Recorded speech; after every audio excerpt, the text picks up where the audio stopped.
Hi there. In this video, we'll be covering what are self-help books. If you're looking for true answers that can actually help and improve your life, a self-help book could contain the answer. By the end of this video, you will learn what sets self-help books apart and the quality that the best self-help books share. And stay tuned until the end of the video for a free resource I really think you're going to enjoy. Let's dive in.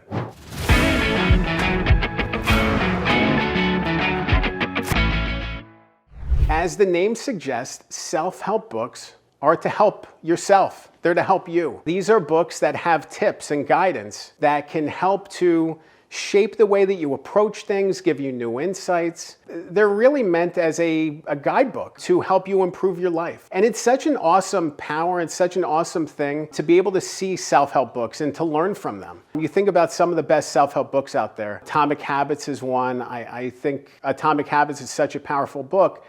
Because it really forces you to look inward at the habits that you're creating and building good habits. I mean, that's a very basic, straightforward thing, but it's awesome to break it down at that level. A lot of times with nonfiction books, the lessons are vague or not clear, or there are things that you need to kind of take away for yourself. Like they're hidden and you need to uncover them and unlock them. With self-help books, they're front and center. They are guidebooks, rule books. The lessons are very straightforward. It's such a powerful thing to be able to read a self-help book and to take away all of these ideas that can help you shape and improve your life. Another self-help book I really like is The 4-Hour Workweek by Tim Ferriss. That book is really all about shaping the way that we approach work. You know, I think about work-life balance a lot and trying to find it.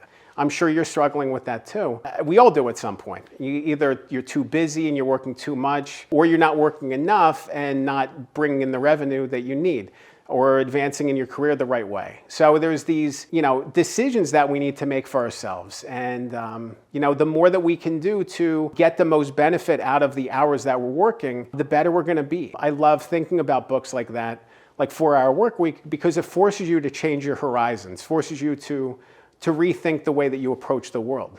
Another book that I've encountered recently, I know it's been out for decades, but I just read it for the first time, is How to Win Friends and Influence People by Dale Carnegie. And it was such a powerful book because the lessons are eternal. And I think that's true for a lot of self-help books. You could pick it up 50, 75, 100 years from now, and a lot of the elements are very valid and still relevant. These are timeless topics. And that's what I love about self-help books. You can pick them up and learn something from them decades after the author has written the book and published it and still learn something. So it's great to be able to get ideas from all these different places, to read different self-help books and to learn things that you might not have even thought about before. But it's so much fun to be able to not just read self-help books, but write self-help books. Had the honor of working on a couple of them myself as a ghostwriter. And it's great to be able to tap into the author's purpose and great to be able to extract that and to be able to apply it.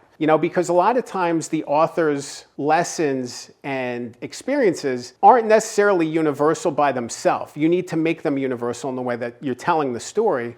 James Clear with Atomic Habits, he struggled. He wanted to be a baseball player. He actually played briefly in high school, and it just didn't turn out the way he wanted it to. And, that journey forced him to really rethink habits and the way that he approached things. And if this story just ended there, that would have been it. But he applied it outward. He said, okay, what are the things that I'm doing? And then how can I spin that to help people? How can I share my message in a way that's going to impact others? And I think that's what's so powerful about self-help books, is that they really project that mirror out. They turn the mirror, they flip it around. So now the mirror is the reader's actually looking at it from their perspective and saying, how can I apply this to my life? So it's just an awesome thing. So if you're somebody who has an important story to share, definitely think about putting words to it. Definitely think about putting it in book form. The world could benefit from that. There's so many things that people can learn from others and from their experiences. Don't discount your experiences, because they could turn into a really powerful book. Self-help books can be important to read, and they can be so much fun and so powerful to write. If you're interested in writing a self-help book, you definitely want to watch the next video. I'll link to it on the screen. It's called How to Write a Book and Get It Published. In that video, I talk about finding the right purpose for your book, the foundation needed to have success with the writing process, and even the path to publication. Remember, a good book can change your life. I'm Dan Good. Thanks for watching.